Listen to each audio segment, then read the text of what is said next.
काले खां।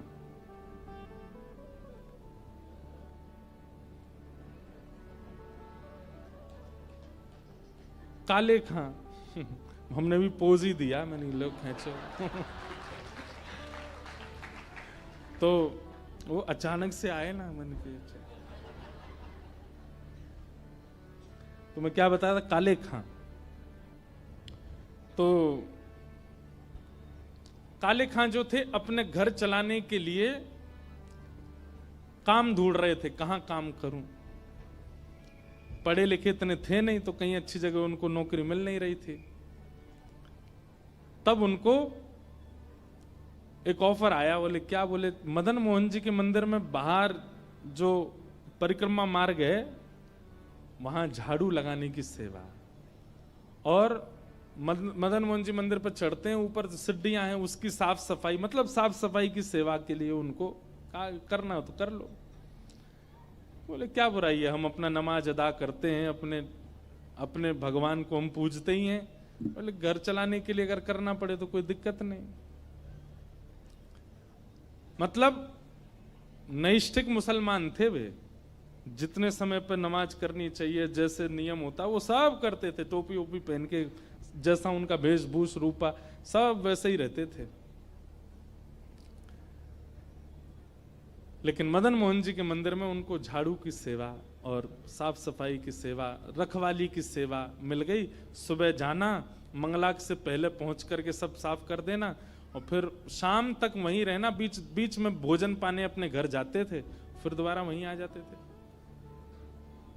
और उनको प्रतिबंध भी था और उनका मन भी नहीं था, कभी वो मंदिर के भीतर नहीं जाते थे, बाहर ही बाहर सब रखवाली करते थे। अनेक वर्षों तक मदन मोहन जी की सेवा करते रहे, पर आज तक कभी मदन मोहन जी का रूप नहीं देखा उन्होंने। पुजारियों से और भी सब लोग जो मंदिर में थे, सबसे उनकी अच्छी बातचीत होती थी, पर ठाकुर जी को बस ऐसे ही अपने ठाकुर के प्रति उनकी श्रद्धा थी। लेकिन ठाकुर जी को वो भा गए, क्योंकि हृदय बहुत सरल है, हृदय निर्मल है, हृदय बहुत पवित्र है, भले ही कैसा भी है पर पवित्र हृदय वाला है। और एक दिन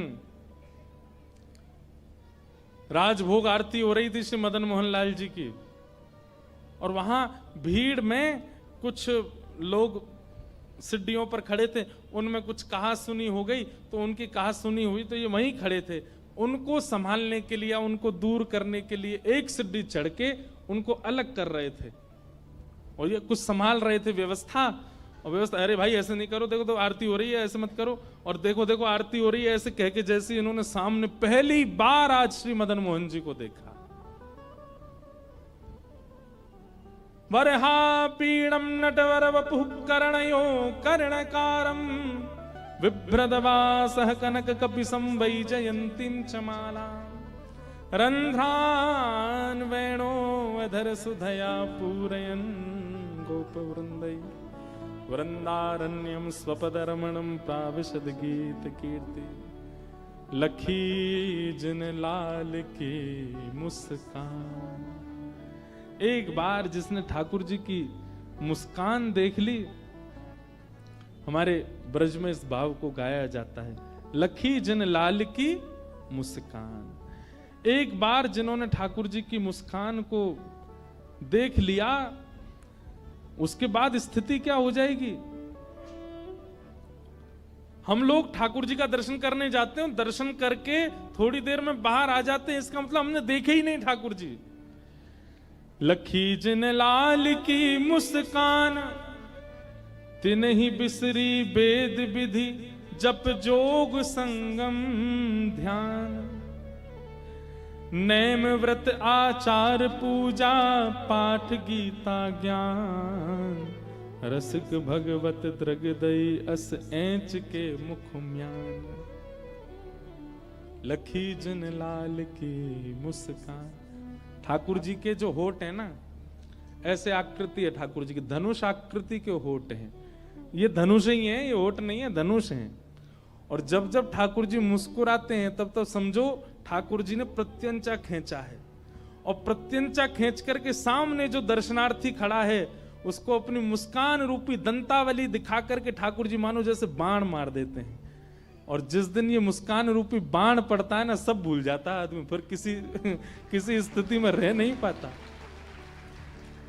हम में अभी तक वो बाण पड़ो ही नहीं है, हमने ठाकुर जी की मुस्कान का वो बाण अभी तक पाया नहीं है। और ठाकुर जी ने इतने सारे दर्शनार्थी खड़े थे, लेकिन बहुत दिनों से ठाकुर जी प्रत्यंचा चढ़ाए खड़े, सामने ही नहीं आ रहा था काले खां। और आज जैसे ही वो विवाद अपवाद हुआ नहीं था, ठाकुर जी ने ही करवाया था। आरती में कौन लड़ता है भाई, आरती में सबका ध्यान ठाकुर जी पे होता, वो लड़ने लगे, अरे हटो ऐसे लड़ते हैं, आरती हो रही है देखो। और जैसे ही सामने देखा, आहा ऐंच के मुख म्यान, ठाकुर जी ने अपने होठ रूपी धनुष बाण से मुस्कान रूपी प्रत्यंचा खींच करके और दंतावली बाण जैसे ही मारा, मुस्कान देख करके काले खां खड़ा रह गया, पलक झपकना भूल गया। नेत्रों से आंसू क्यों गिर रहे हैं उसको नहीं पता है, उसके रोंगटे क्यों खड़े हो रहे हैं उसको नहीं पता है। जैसे हमारे ब्रज में एक बात कहें, भैया सांप के डसे को तो मंत्र है, पर सांवरे के डसे को कोई मंत्र नहीं है। सांप के डसे को तो जहर उतारो जा सके, पर जा कोई सांवरो डस दे वाकू कोई मंत्र नहीं लगे। जैसे सांप का डसा जो होता है ना, कभी कभी गूंगा हो जाता, वो बोल नहीं पाता, ऐसे काले खां हो गए। वो अगल बगल वाले लोगों को देख रहे हैं, नेत्रों से आंसू गिर रहे हैं, और उनसे कुछ कहना चाहते हैं कि मुझे क्या हो रहा है, क्योंकि कभी आज तक ऐसा कभी अनुभव हुआ ही नहीं। ना उन्होंने कोई जग किया, ना कोई जप किया, ना कोई तप किया, ना कभी तिलक लगाया, कुछ नहीं किया था। और बस पूछ नहीं पा रहे, अगल बगल वाले को हिला करके बुलाते हैं, सामने हाँ क्या बात है, तो बस रोते हैं, कुछ बोल ही नहीं पाते। क्या हो गया है मुझे नहीं पता। दर्शन पूरे हुए, कपाट जैसे बंद हुए, व्याकुल हो गया चित्त, जैसे किसी व्यक्ति को प्यास लगी हो और पानी दिखा करके दूर कर दिया जाए तो बेचैनी जैसी होती, वैसी बेचैनी हो गई। आज काले खां भोजन करने घर नहीं गए, बस दूर कोने में बैठे हैं और प्रतीक्षा कर रहे हैं, मुझे हुआ क्या है। नमाज का समय हो गया, लेकिन नमाज पढ़ने भी नहीं गए। और संध्या में जैसे दर्शन पुनः खुले, डरते डरते जा रहे हैं, कभी चढ़े नहीं है सिड्डी पर, और आज फिर से 2 सिड्डी ऊपर चढ़ के फिर से जैसे देखा, फिर से वही स्थिति हो गई। अब तो ऐसी स्थिति हो गई कि जैसे जल बिन मछली, वैसे दर्शन बिन काले खां होने लगे। शाम को दर्शन पूरे हो जाते हैं तो काले खां अपने घर की ओर एक एक पग बढ़ाता है, उसको इतना भारी लगता है, सूर्य से प्रार्थना करता है, जल्दी प्रकट हो जाओ ना, मैं सुबह फिर आऊं, फिर मदन मोहन को देखूं। अरे पागल, अरे पगला काले खां, तेने 30 साल निकाल दिए सेवा में, कभी देखा क्यों नहीं इनको। ऐसी स्थिति काले खां की हो गई। लेकिन भैया, एक तो इत्र की सुगंधी और दूसरा प्रेम, ये छुपाए नहीं छुपते, ये प्रकट हो ही जाते। आपकी चाल ढाल और मुख की आकृति से लोगों को पता चलने लगता है कि ये प्रेमी हो गया है। आप कहोगे मैंने तो किसी से कहा नहीं, ये फैल कैसे रही है बात। इत्र की सुगंधी को चाहे तुम कितनी सॉल ढक लेना ऊपर, कितनी रजाइयां डाल लेना, वो निकल ही आती है बाहर। ऐसी प्रेम है, उसको कितना भी ढकने का प्रयास करो वो दिख ही जाता है। काले खां का प्रेम अब पता लगने लगा। क्यों? नमाज पढ़ने जाते नहीं है, अपने जो क्रम होते हैं वो करते नहीं है, घर में भी कभी कुछ ऐसी वार्ता कभी कुछ करते नहीं पत्नी से, बस पूरे दिन मंदिर जाना। अब तो भोजन बनवा के ले जाते हैं, वहीं पाते हैं, आते ही नहीं दोपहर में घर। सब जगह से मन हटने लगा काले खां का। धीमे धीमे पत्नी को पता लगा कि ये हो क्या रहा है। उसको पहले तो लगा कोई और इनको मिल गई है, पर उसको क्या पता मिल नहीं गई है, मिल गया है, श्याम सुंदर मिल गया है। पीछा करने लगी, पीछे से जाके देखती है किससे मिलने जाते मैं देखूं तो, या आप शाम को घर भी नहीं आते तो रात में भी आते हैं, आके बिना बात किए सो जाते। सुबह और तो जल्दी उठते थे, अब तो बिल्कुल रात में, आधी रात में ही भाग जाते हैं। कहाँ क्या है, सब जगह देख लिया, लेकिन पत्नी को कुछ नहीं मिला। हाँ, एक अंतर दिखा, क्या कि जब आरती होती है तो सबसे पीछे नीचे वाली सीढ़ी पर खड़े होकर के काले खां भी दर्शन करता है। पत्नी ने एक दिन पूछा, आजकल नमाज पढ़ने नहीं जाते आप? समय कहां है मेरे पास में, मैं वहीं कर लेता हूं अपना। वो नहीं, समय तो निकाला जाता है। और दूसरी बात, मैंने कल देखा था, मैं आई थी मंदिर किसी काम से, तो मैंने देखा था तुम वहां आरती में दर्शन कर रहे थे। ये हमारे भगवान नहीं है, इनका दर्शन क्यों करते हो? हमारे भगवान है, उनके पास जाया करो, मस्जिद में जाया करो, आदि आदि ये सब किया करो, यहां सब क्या कर रहे हो? काले खां ने बात को टाल दिया, हाँ छोड़ दूंगा, वो तो दर्शन नहीं कुछ था इसलिए देख रहा था। लेकिन पत्नी को शक हुआ, और वो उसने 2-4 बार देखा तो काले खां दर्शन करते ही मिले। आज पत्नी गुस्सा बैठी थी घर पर, जैसे काले खां लौट करके आए, क्या बात है, गुस्सा क्यों? बोले तुमको पता हमारे विवाह को 15 वर्ष हो गया और आज तक बालक का जन्म नहीं हुआ है। हमने सुना है अपने बड़ों से कि जब हमारा ईश्वर प्रसन्न होता है तब हमको संतान देता है। तुम अपने ईश्वर को मनाते नहीं, दूसरों के ईश्वर को मनाते हो, इसलिए तुम्हारे संतान नहीं हो रही है। मैं कारण नहीं हूं, तुम कारण हो। अपने भगवान को भजोगे तो कृपा करके हमको बालक मिलेगा ना। तुम दूसरों के भगवान को भजते हो, मुझे सब पता है। काले खां रोने लगते, देवी मैं तुम्हें क्या बताऊं, तुम समझो तो मैं तुम्हें बताऊं। बोले क्या समझाना चाहते हो बताओ। बोले कैसे उसके पैर हैं, ऐसा त्रिभंग लली बन के खड़ा होता है, नेत्र ऐसे सुंदर अद्भुत, क्या मुस्कान है, ऐसे अधर, अरे मुझे तो यूं लगती है कि ये यशोदा मैया को लाला इतना सुंदर, ऐसे सुंदर उसके भुजा, ऐसे सुंदर। मैंने कुछ किया नहीं, अपने आप मेरा मन उसमें लग गया है, मैं क्या बताऊं। सुनकर के पत्नी तो बोली मैं कल अपने भाइयों को बुला रही हूं, ये सब क्या चल रहा है? तुम तो पूर्ण रूपेण बिल्कुल धर्म परिवर्तन की स्थिति में आ गए हो, तुम उन्हीं के होने वाले हो। नहीं नहीं नहीं, धर्म परिवर्तन आदि का मेरा विचार नहीं, मैं तो तुमको अपने मन की बात बता रहा हूं। पत्नी ने इतना टोक दिया कि काले खां बताने से पहले पी गए सारी बात, कुछ नहीं बोले। पत्नी अब रोज टोकती है, समय से नहीं आते, भोजन नहीं करते, ये नहीं। इतने परेशान हो गए काले खां। काले खां बोले तुझे क्या चाहिए? बोले तुम अपने भगवान को भजा करो ताकि वो प्रसन्न होकर के हमको बालक दें। काले खां आज मंदिर गए और मदन मोहन जी से बोले इतने वर्षों से मैं आपकी सेवा कर रहा हूं, कुछ मांगा नहीं नाथ, अपने लिए नहीं चाहता, पर ये मेरे रिश्तेदार नातेदार मेरी पत्नी का मुख बंद हो जाए, उसके लिए एक बालक कृपा करके मुझे दे दो। मैं आपसे अपने लिए नहीं मांग रहा हूं, मैं फिर कहूंगा मुझे अपने लिए नहीं चाहिए, पर मेरे और आपके बीच में बाधा बन रहा है ये बालक का ना होना, इसलिए नाथ मैं आपके दर्शन से वंचित ना रहूं, मैं आपके पास आता रहूं, उसके लिए एक बालक दे दो ताकि मेरी पत्नी उसमें ही लगी रहे, मैं आपके पास रहूं। और ठाकुर जी ने ऐसी सुनी, उसी सप्ताह में पत्नी को गर्व हो गया। अब तो पत्नी ने अपने जैसे काले खां को बताया कि आज मुझे पीड़ा हुई, वैद्य ने बताया है गर्भ में बालक है। काले खां की तो छाती चौड़ गई, तुम बहुत टोकती थी कि ये क्या देंगे ये क्या देंगे, उन्हीं से बोला था मैंने, मदन मोहन जी ने कृपा करके दिया ये, अब मुझे टोकना नहीं, रोकना नहीं, और किसी रिश्तेदार को बोलने की जरूरत नहीं, मैं जैसे रह रहा हूं मुझे करने दो। काले खां तो रोज जाते हैं और रोज अब तो मदन मोहन जी के और पास रहने लगे, क्यों? आपने कृपा करके मेरी पत्नी का मुख बंद करवा दिया, अब मैं बहुत खुश हूं, आपके मेरे बीच में कोई नहीं है। रोज दर्शन करते हैं ठाकुर जी का। बालक का जन्म हुआ, उसका नाम रखा जो भी था।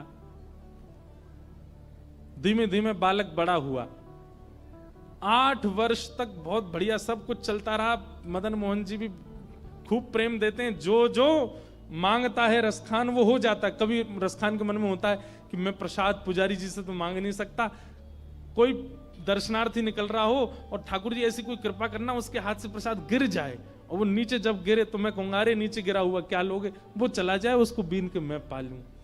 कभी आपकी इत्र की प्रसादी मिल जाए, कभी कुछ, इस प्रकार से वो भावना करता और ठाकुर जी कैसे ना कैसे पूरी कर देते काले खां की। लेकिन ठाकुर जी का नियम है, बहुत दिनों तक सब अनुकूल अनुकूल चलने देते नहीं है। बिना कौतुक किए, बिना खेल किए तो इनका मन नहीं लगता। और एक दिन ठाकुर जी ने खेल किया। क्या खेल किया?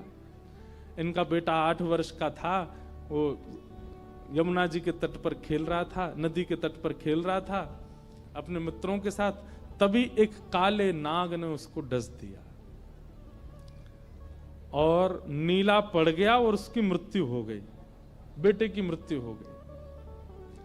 बच्चे दौड़े दौड़े उसकी पत्नी को बुला करके लाए, तुम्हारे बेटे को काले सांप ने डस दिया। वो बालक को लेकर के ओझा के पास गई, झाड़ा करने वालों के पास गई, सबने उसको मृतक घोषित कर दिया।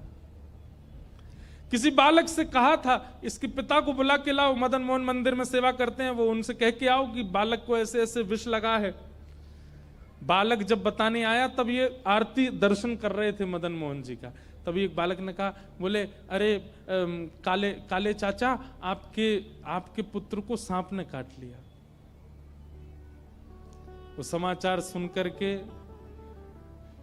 काले खां देख रहे थे मदन मोहन जी को, समाचार सुना कि आपके पुत्र को काले सर्प ने डस दिया।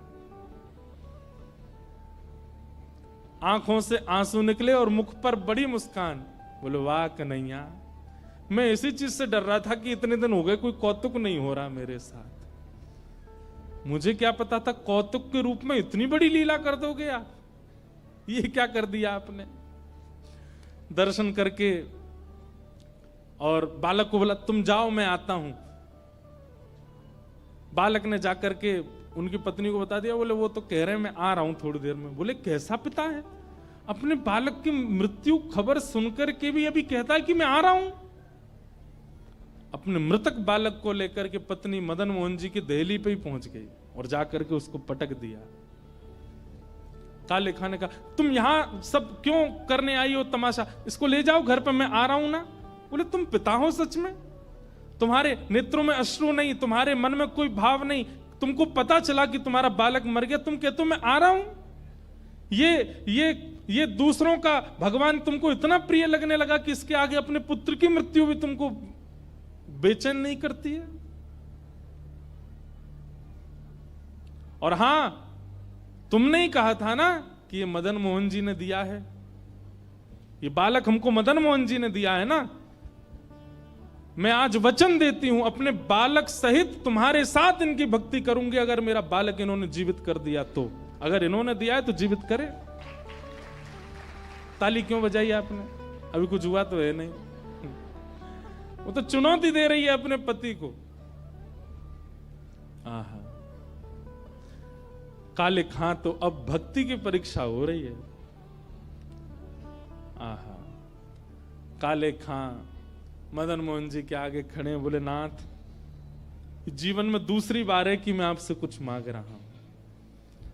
पहली बार भी मांगा था, इसलिए मांगा था ताकि आपके मेरे बीच में कोई ना आवे, और अब भी इसीलिए मांग रहा हूं कि आपके मेरे बीच में कोई और ना आवे। और तब काले खां ने एक उर्दू भाषा, उनकी उर्दू ही थी, उसमें एक पंक्ति गाई अपने ठाकुर के आगे कि मुसफ़्फ़क सफीक रफीक दिल दोस्त मेरे, मेरी नजदीकी हकीकी ख्याल कीजिए, मेहरबान कदरदान आला तू जहान बीच, मुझसे गरीबों का गुनाह माफ कीजिए। काले बेकरार खड़ा तेरे दरबार बीच, नंद के कुमार जरा गौर कुछ कीजिए। और अंतिम बात जो काले खां ने कही है, मदन मोहन जी मानो जैसे हिल गए हों अपने स्थान से इस बात को सुन के। अंतिम बात क्या कहता है, हिंदुओं के नाथ तो हमारा कुछ दावा नहीं, मेरे परिवार, मेरे रिश्तेदार और मेरे समाज के लोग मुझे यही कह के टोकते हैं कि आप हिंदुओं के भगवान हो। हिंदुओं के नाथ तो हमारा कोई दावा नहीं, पर मैंने तो सुना आपको जगन्नाथ बोलते हैं। आप तो जगत के नाथ हो जगत के नाथ तो हमारी सुध लीजिए। यदि आप वास्तव में जगन्नाथ हो, यदि आप वास्तव में जगत के नाथ हो, तो इस जगत में मुसलमान भी है, मेरी सुध लीजिए नाथ। अंतिम पंक्ति जब काले खां ने कही, हिंदुओं के नाथ तो हमारा कुछ दावा नहीं, हो जगत के नाथ तो हमारी सुध लीजिए, ये बात जैसे ही कही है उसने, अब तो ठाकुर जी पर बात आ गई, भाई जगन्नाथ हो तो जगत में तो सब आते हैं, हम भी आते हैं, हमारा ध्यान दो। ठाकुर जी ने कहा मैं हिंदुओं का नहीं, मैं तो सबका हूं। और इतना कहते ही वहां हजारों लोग खड़े थे, पत्नी खड़ी थी। मृतक बालक काले खां का उठ बैठा, जीवित होकर के खड़ा हो गया और खड़े होकर के तुरंत अपने पिता की उंगली पकड़ करके कहा, पिताजी वो कहां है?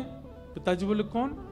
एक सांवरा सा बालक मेरे साथ खेल रहा था नदी के तट पर, बहुत सुंदर था, बड़े मनोहर उसके मुखमंडल थे, बहुत अच्छे अच्छे नेत्र थे। पिताजी उसकी पीले वस्त्र मुझे इतने अच्छे लग रहे थे, मैंने उससे कहा था अपनी माँ से मुझे मिलवाओ, उसने मुझे वचन दिया था कि वो अपने नंद भवन मुझे लेके जाएगा।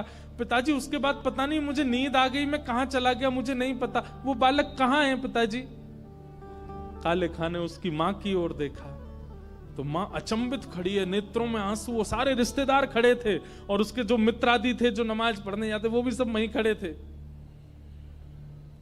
काले खां ने अपने बालक को गोद में लिया और दो दोहरी ऊपर चढ़ के, दो सीढ़ियां चढ़ के मदन मोहन जी की ओर दिखा के कहा, क्या यही बालक था, यही पोशाक थी? जैसे ही बालक ने मदन मोहन जी को देखा, हाँ पिताजी यही बालक था, यही पोशाक थी, यही मेरे साथ खेलने आए थे। और उस दिन काले खां ने परिवार सहित श्री मदन मोहन जी के चरणों को प्राप्त किया। सब परिवार सहित ठाकुर जी के हो गए। तब से लेके आज तक मदन मोहन जी में आरती होती है तो आरती के बाद सब जय जयकार करते हैं। जय जयकार के बाद आज भी करौली के लोग दो वाक्य गाते हैं। क्या? कारे के बेटा को जब कारे ने खायो, क्या? कारे के बेटा को जब कारे ने खायो, तब कारे की कविता सुन बेटा जिवायो है। काले के बेटा को जब काले ने खाया तब काले की कविता से उसके बेटे को जिवाने वाले, हे मदन मोहन लाल तुम्हारी जय हो, तुम्हारी जय हो, तुम्हारी जय हो, बोलो मदन मोहन लाल की जय। ऐसे प्यारे श्री मदन मोहन लाल जी हुए जिनकी कृपा से काले पर कृपा हुई और उनके लाला जीवित हुए। अरे ऐसो हाँ ऐसो ओ ऐसो चटक मटक सो ठाकुर तीनों लोकन मुँह में ना। ऐसो चटक मटक सो ठाकुर तीनों लोकन मुँह में ना। ओ ऐसो चटक मटक सो ठाकुर तीनों लोकन मुँह में ना। ऐसो चटक मटक सो ठाकुर तीनों लोकन मुँह में ना। लोकन हूँ मैं ना, तीनों लोकन हूँ मैं ना। लोकन हूँ मैं ना, तीनों लोकन हूँ मैं ना। अरे ऐसो ये जय हो ने जोड़ते भुजा उठा के बोलनी है। अब कल तो कथा सुबह है, फिर तो हम अगले वर्ष या उससे अगले वर्ष आएंगे कोल्हापुर। ने बड़े प्रेम और भाव से सब लोग भुजा उठा करके कहो, हो ऐसो ऐसो हो ऐसो चटक मटक सो ठाकुर तीनों लोकन मुँह में ना। हो ऐसो चटक मटक सो ठाकुर तीनों लोकन मुँह में ना। ऐसो सो ठाकुर तीनों लोकन में नाम। होए सो चटक मटक सो ठाकुर तीनों लोकन में नाम। श्यामा हृदय कमल सो प्रगट्यो। श्यामा हृदय कमल सो प्रगट्यो।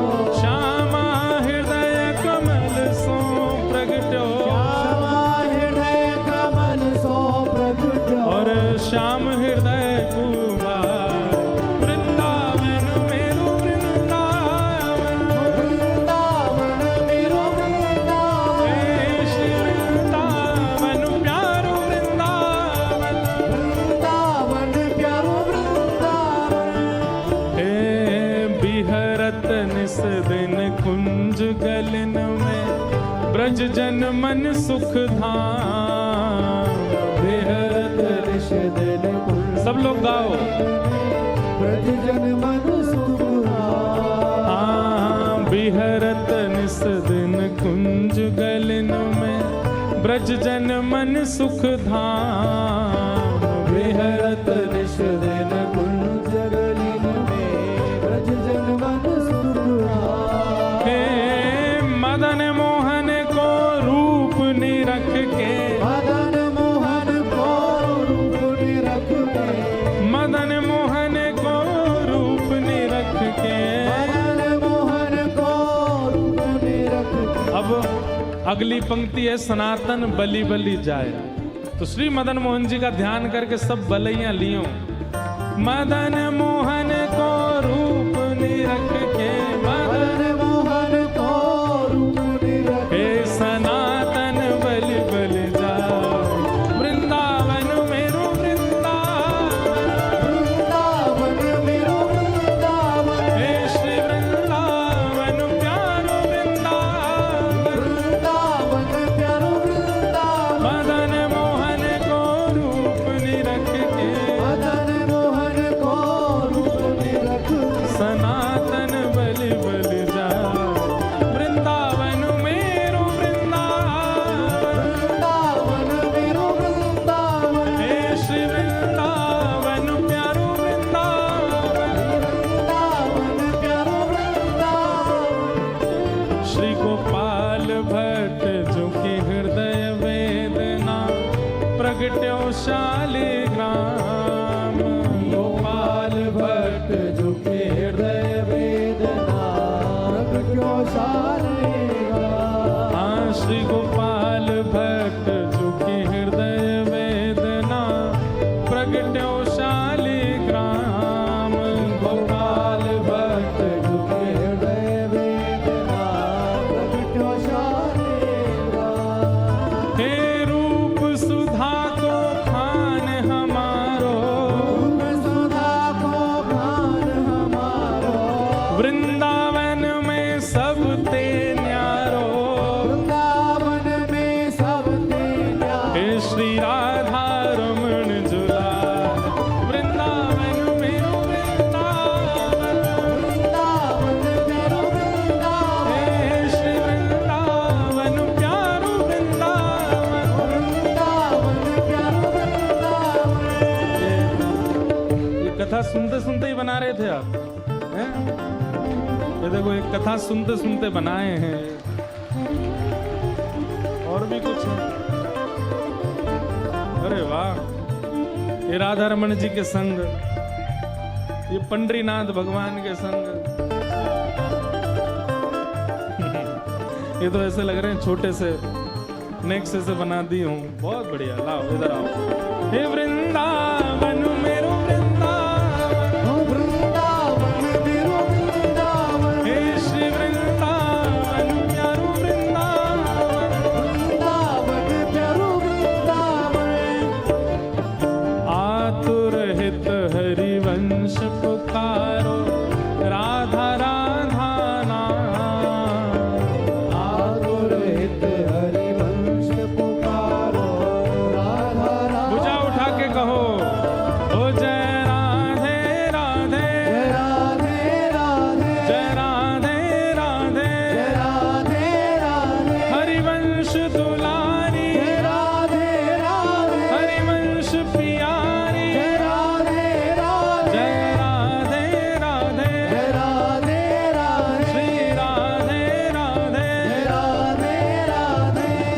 आतुर हित हरिवंश पुकारो, राधा राधा नाम। आतुर हित हरिवंश पुकारो, राधा राधा। हे सघन कुंज यमुना तट आयो, सघन कुंज यमुना तट आयो, मदन टेर वृंदावन आयो। मदन टेर वृंदावन आयो। ओ प्यारो राधा वल्लभ लाल, वृंदावन मेरू वृंदावन।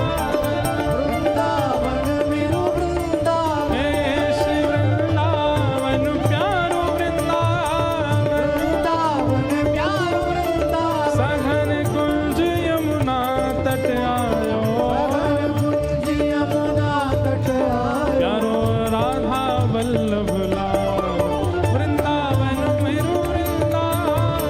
वृंदावन मेरू वृंदावन। हे श्री वृंदावन प्यारो वृंदावन। वृंदावन मेरू वृंदावन। जय राधे राधे, राधे राधे। श्री राधे राधे। राधे राधे। हरिदास दुलारी, जय राधे राधे। हरिवंश प्यारी, जय राधे राधे। श्री कृष्ण प्यारी, राधे राधे। बरसाने वारी, राधे राधे। तीरथ सुत प्यारी, राधे राधे। ये हमारी प्यारी। जय राधे राधे। जय राधे राधे, राधे राधे। श्री राधे राधे। राधे राधे। जय राधे राधे, राधे राधे। श्री राधे राधे। राधे राधे। जय राधे राधे, राधे राधे। राधे राधे। राधे राधे। जय राधे राधे राधे, जय राधे राधे राधे। श्री राधे राधे। राधे राधे। जय जय श्री राम, जय जय श्री राम, जय जय श्री राम। बोलो वृंदावन बिहारी लाल की, श्री राधा रमण लाल की, श्री राधा वल्लभ लाल की, पूछरी के लौथा की। हुप हुप प्यारे, क्या बात है बंसी वारे, शाबाश।